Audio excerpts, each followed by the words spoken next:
Now let's turn our attention to the United States. Prime Minister Narendra Modi will be there over the weekend. The US is in the middle of an election season. Usually major announcements take a backseat during such times.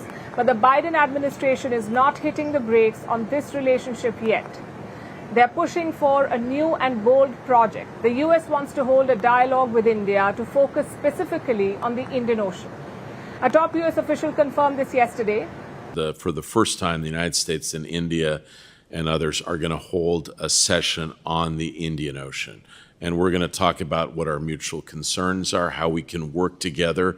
You're absolutely right. There are a variety of reasons why, because it kind of falls between the cracks of all these commands.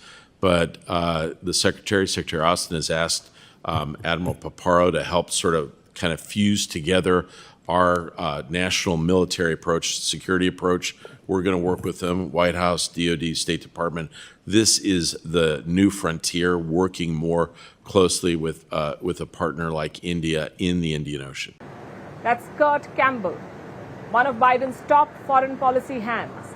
He made that statement before the US Congress. Reports say that the dialogue could happen this fall. Clearly, the US is taking more interest in the Indian Ocean. It has compelling reasons to do so. The region is home to about 36 countries. That's 35% of the world's population. Indian Ocean is a key hub for global trade. Nearly 100,000 ships transit through here every year, 100,000 ships. And the region has some of the world's largest and busiest ports. The Indian Ocean is also rich in natural resources. It has over 50% of global oil and gas reserves. So there's a large population, several key trade routes, and abundant natural resources. This makes the Indian Ocean a strategically vital region and a potential battleground for influence. China is well aware of this. It is sending more warships to these waters and targeting weaker regional players. And the US sees this as a challenge. But it lacks a clear strategy for the region. Kurt Campbell himself admitted this. He was critical of America's current approach. Campbell pointed out that a unified response is missing. The US wants a cohesive strategy for the Indian Ocean, but right now responsibilities are scattered across various government departments, and that is hindering America's efforts.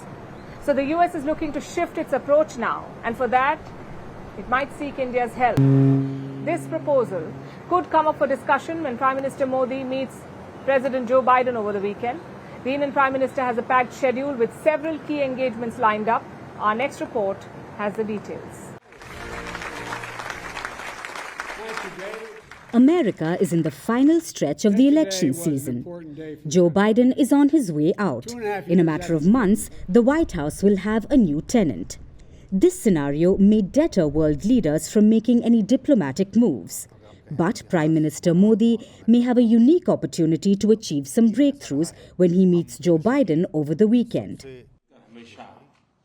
The Indian Prime Minister will have plenty of face time with Biden.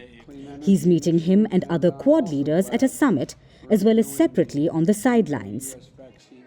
From semiconductors to connectivity, health, security and climate change, the leaders will have a lot of ground to cover. But more than the tangible outcomes, the world will be closely watching the signals PM Modi sends on certain key issues, like the war in Ukraine. PM Modi is travelling to the United States after two significant visits to Ukraine and Russia. Speculation is growing that India may want to play a bigger role in the mediation efforts. This trip gives PM Modi the perfect opportunity to set the tone. He's meeting Joe Biden just weeks before traveling to Russia for the BRICS summit, where he'll meet Vladimir Putin once again. There's also a chance for a quick sit-down with Volodymyr Zelensky, the Ukrainian president. Both leaders will be in New York as they're attending the United Nations Summit of the Future. So a quick pull-aside is possible. Another leader seems eager to meet the Indian Prime Minister. So when India, which is a very big abuser, he happens to be coming to meet me next week, and Modi, he's fantastic, fantastic man. A lot of these New leaders Delhi are hasn't fantastic. You have to confirmed the understand one meeting, thing. but going by diplomatic convention, the Indian Prime Minister would ideally like to meet with both Donald Trump and Kamala Harris. Separate engagements with both candidates would signal continuity in the India-US relationship despite the deep political divisions in America. There's also plenty more to look forward to during the visit. An address at the United Nations Summit, a diaspora address to thousands of Indian Americans, and a roundtable with America's top tech CEOs is also on the agenda. The Indian Prime Minister has plenty of ground to cover.